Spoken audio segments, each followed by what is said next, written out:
Help all kids learn and grow with PBS Kids. Thank you for supporting your PBS station.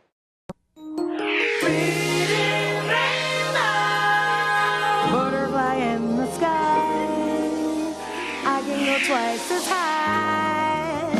Take a look, it's in a book, a reading rainbow. I can go anywhere. Friends to know and ways to grow, a reading rainbow. I can be anything.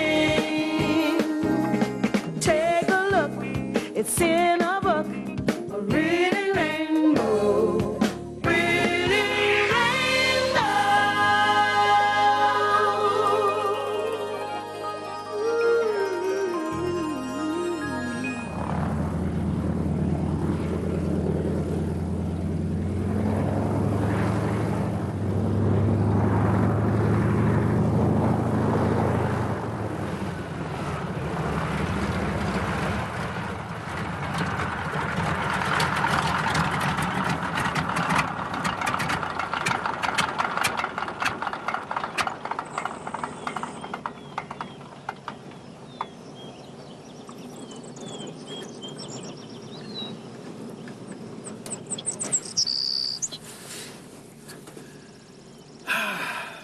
Isn't this a beauty? It's an old-fashioned biplane. 50 years ago, this was the latest model. Now, this plane isn't like most planes today. For one thing, you're flying out in the open air. You really feel the wind in your face. And you have to dress warmly, even in the summer, because it's cold up in the sky. So this is the cockpit. It's where the pilot sits to fly the plane. And you notice there's no steering wheel. So, how do you get the plane to fly where you want it to go? You use the control stick. And the control stick steers the plane left and right, down and up. When this airplane was built, you couldn't always find an airport. So planes needed these big rubber tires so they could land in fields like this. Flying was risky when airplanes were first invented. Still, some people couldn't wait to try it. Their planes had wooden frames and wings made of cloth. Biplanes had 2 sets of wings to lift them off the ground.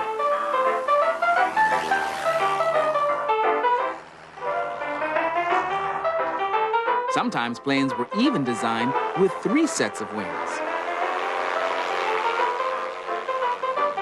The people who flew these planes were brave, and some were daredevils, adventurers who risked their lives for the thrill of flying.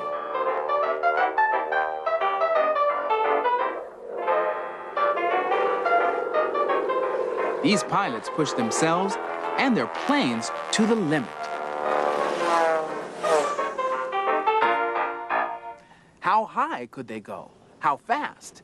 And how far could they fly without stopping?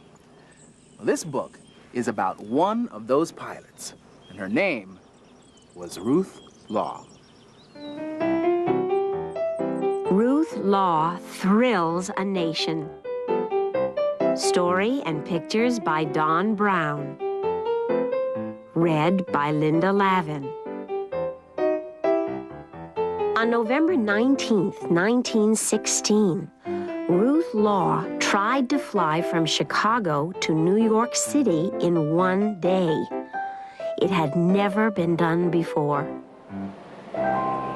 It was a frosty, blustery morning. Ruth woke up before dawn, but she did not feel the cold.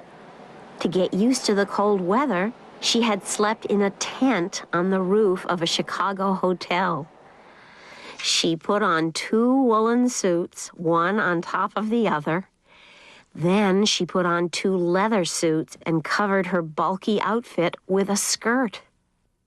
In 1916, a polite lady always wore a skirt. It was still dark when Ruth went to Grant Park on the Lake Michigan shore where her plane was waiting. It was the tiny plane she flew in air shows, and it was old. Mechanics attached a special windshield to protect Ruth from the cold wind. They added a second gas tank so she wouldn't have to stop for fuel more than once, but this made the plane too heavy, so they took off the lights. Without lights, Ruth would have to reach New York City before nightfall. At 7:20 in the morning, Ruth climbed into the cockpit. She removed her skirt and stuffed it behind her seat. She opened the throttle. The plane leapt forward and bounced over bumps and hollows. It raced awkwardly across the ground, then lifted toward the sky. A fierce wind whipped through Chicago. It shook and tossed the small plane. A dozen onlookers watched in fear. A mechanic cried. She narrowly topped the buildings and slowly climbed into the sky above Chicago. Ruth Law was on her way to New York City. A mile above ground, Ruth sliced through the frigid winter air at 100 miles an hour. She set her course by consulting the crude scroll of maps she'd taped together and attached to her leg. Ruth flew for nearly 6 hours. She was 2 miles away from Hornell, New York, where a group of supporters was waiting. Then the engine quit. The fuel tank was empty. Ruth had only one chance to make a safe landing. The field seemed to come up at her. The crowd of spectators spilled into her path. The plane brushed their heads. Ruth was on the ground. She had flown 590 miles non-stop. It was a record. No one in America had ever flown farther. But Ruth's flight was not over. At 3:24 in the afternoon, her plane was refueled, and Ruth set out again for New York City. Newspapers told the story of Ruth's flight. Read all about it. A crowd in Binghamton, New York had turned out, hoping to see her fly overhead. They were not disappointed. She's there. At first, she was just a speck in the sky, but soon she made a striking cameo against the late afternoon sun.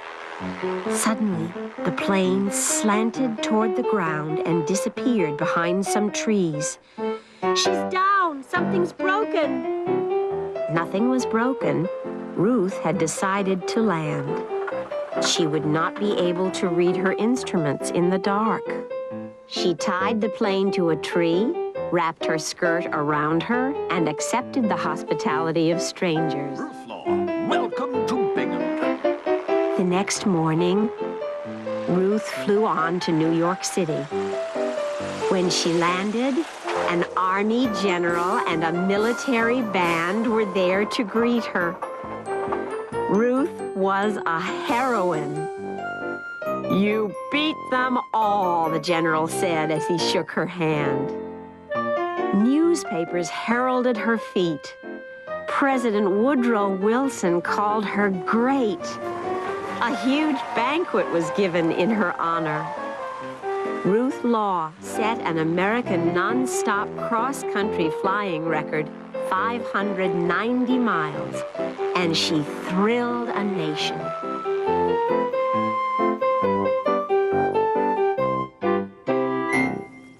Flying was an exhilarating adventure for pilots like Ruth Law.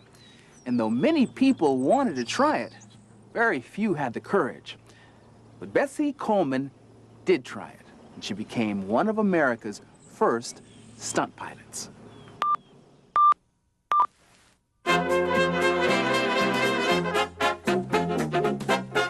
June 15th, 1921. On that day, history was made.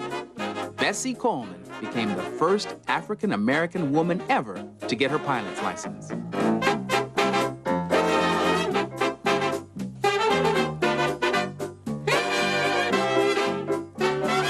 In her flying uniform, Bessie was as glamorous as a movie star, and people treated her like one too. But even her fans didn't know her real story. Bessie Coleman's story began long ago in the little Texas town of Waxahachie. Bessie's family made their living picking cotton, but Bessie wanted to see the world. When she was old enough, she moved to the big city, Chicago. There, she heard amazing stories about the heroes who flew airplanes during the First World War.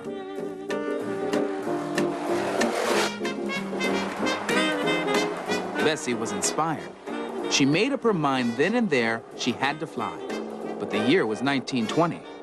No African-American woman had ever become a pilot, and no one wanted to teach her. That didn't stop Bessie.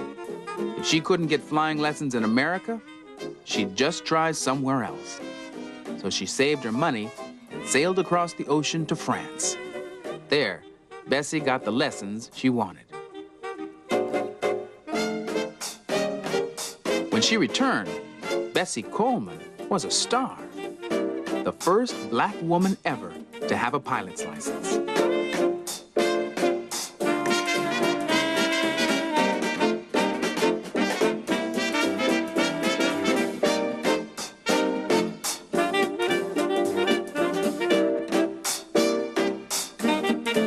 There's Bessie, wearing her designer uniform and a big smile.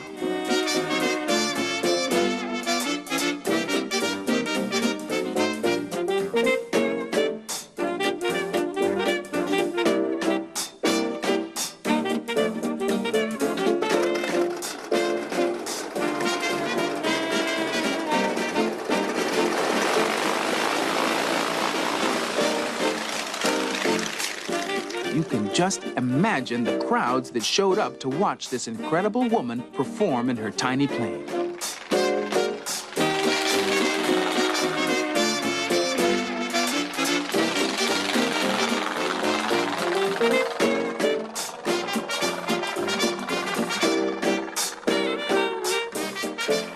They nicknamed her Queen Bess, and Bessie always gave her audience a terrific show.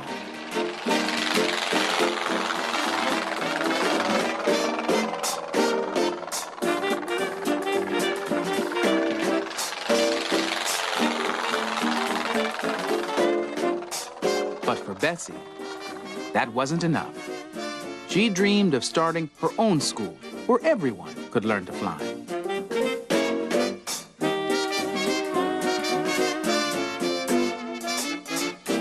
Wherever she went, Bessie Coleman brought excitement and joy.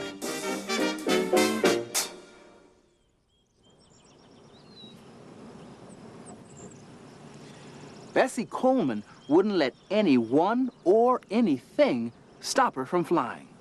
She was one of the first women to blaze her way across the sky, but she certainly wasn't the last. The year is 1932, and Amelia Earhart is the first woman to fly solo across the Atlantic Ocean.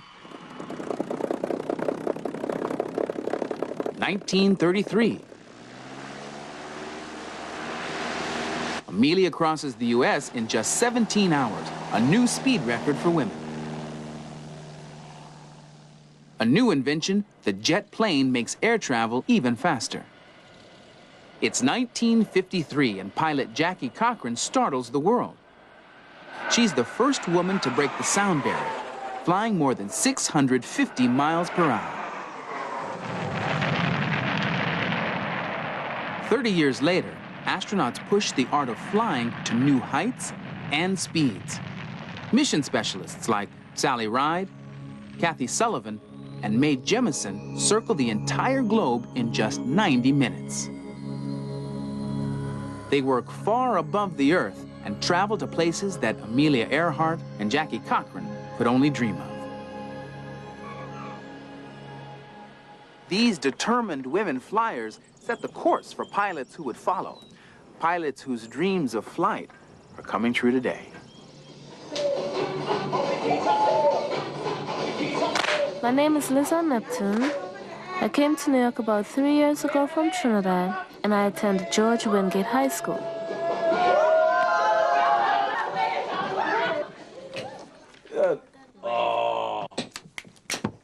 I live with my mother, my stepfather, and my 2 brothers.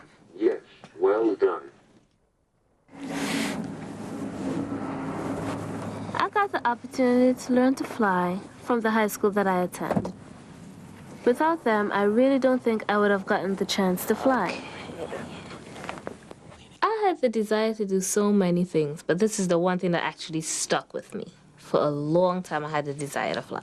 She's really doing what she wanted to do. So I'm excited, but it's like a dream.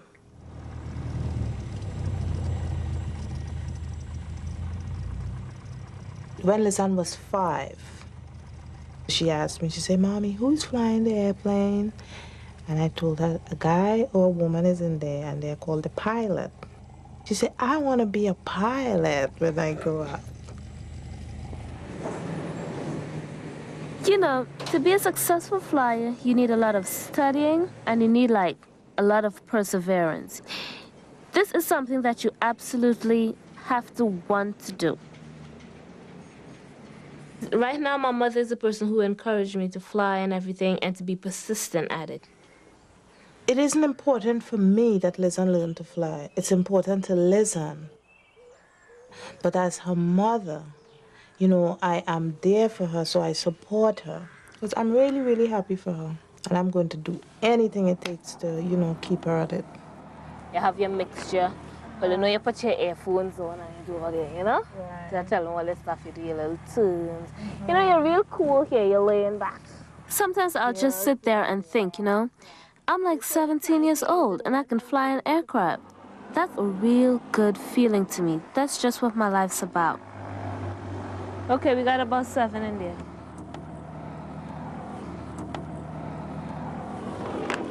The majority of my friends are very supportive of the fact that I fly. But, you know, I have a couple who don't believe me. They don't think I do it. They're like, "Oh, tell me when you're flying so I could go down in my basement and pull over my helmet." I'm like, anyway.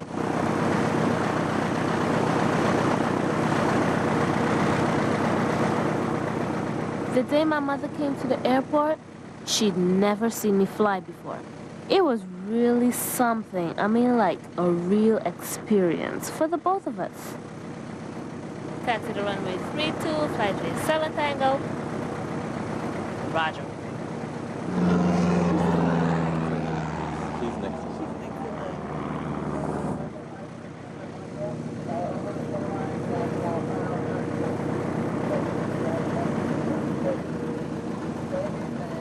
Flight 37 Tango, clear for takeoff, right pattern. Number 141 reports 4 miles south of the airport on the left base.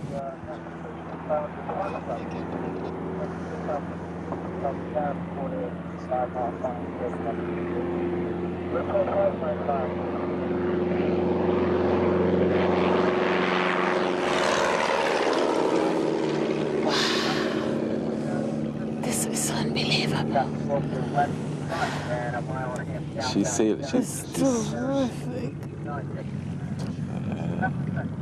Oh, I need to sit down.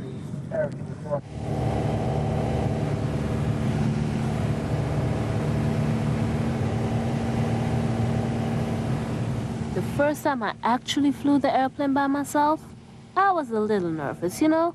No instructor. I was totally alone.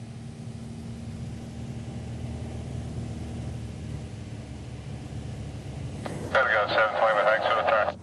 Flyway 7 Tango, you ready to turn yet? Yes. 7 Tango, turn right base. Turn right, make 7 Tango. Although I flew that airplane lots of times, it's a different feeling because I'm by myself. All I had to do was get the feel of it, you know? So after a while, I was pretty cool about it.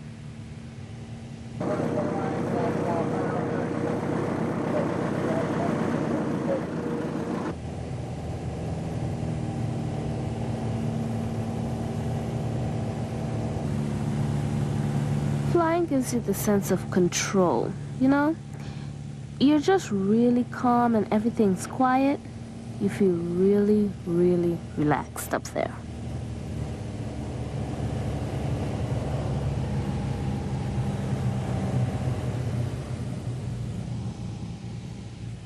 There she goes. Oh, man, look at Here she comes.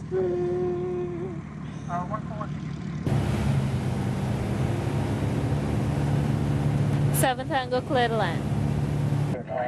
Steady. Steady. Come on. Take it easy. Bring it down. In it down. Down. Yes!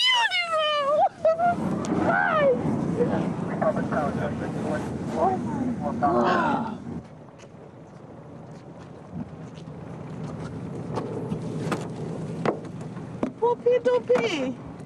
Hi, big girl. Lizanne! You had me crying. Seeing you flying up there. Mommy, I promised you would cry. Come, honey.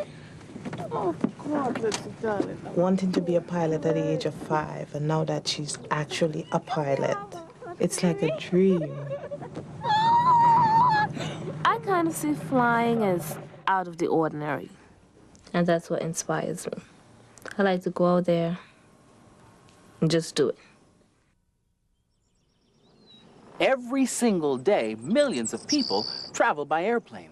And if you can't wait to take to the skies, you might get a lift from these books. But you don't have to take my word for it. Hi, here's a book that shows you airplanes in a beautiful and unusual way. It's called Plane Song. The whole book is a poem. The pictures are so cool. Look at this one. It makes me feel like I'm soaring over the clouds.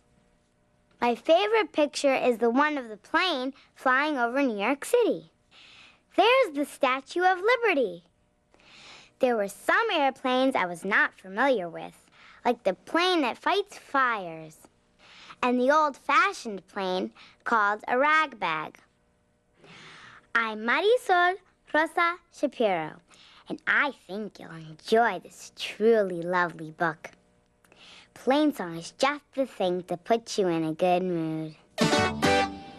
Hi, here's a book about a man who did something really great. His name is Charles Lindbergh, and the book is called Flight. At first, Charles Lindbergh was called the Lone Eagle. His dream was to fly an airplane from New York City to Paris, France, non-stop. I wonder how he felt saying goodbye to his friends. At one point in the trip, Lindbergh was caught in a thick fog. That looked scary. At last, Paris. His dream had come true. He wasn't the Lone Eagle anymore. He was the most famous man in the world. I'm Se Wong. If you want to read about a great American hero, you should definitely try this book, Flight. Hi, I'm Charisse. Do you like airplanes and adventure? Well, if you do, then this is the perfect book for you. Amelia's Fantastic Flight. Amelia loves airplanes. Off she goes for a little spin. She starts off in Brazil and travels around the world. She naps in Nepal and is charmed by China. Each page has a miniature map of where Amelia went. Look here, it's Egypt. I've never been to any of these places, but I'd sure like to go. Reading this book made me feel like I was sitting right next to Amelia. I think you should check it out.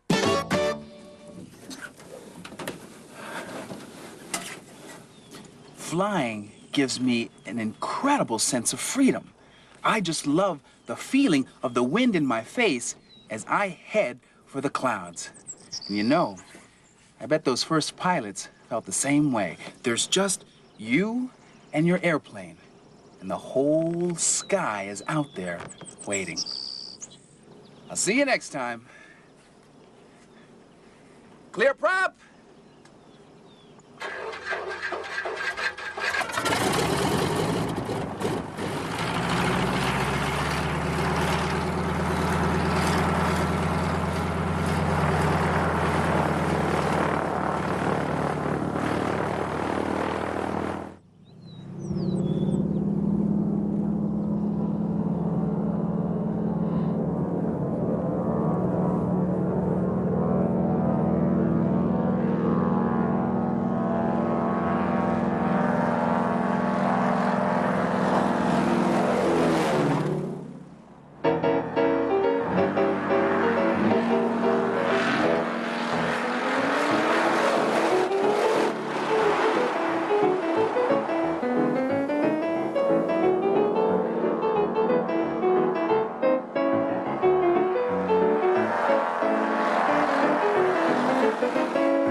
I can go anywhere.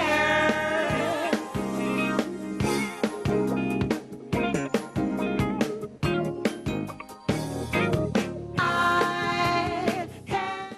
Today's Reading Rainbow books are Ruth Law Thrills a Nation, stories and pictures by Don Brown, published by Ticknor and Fields, a Houghton Mifflin company.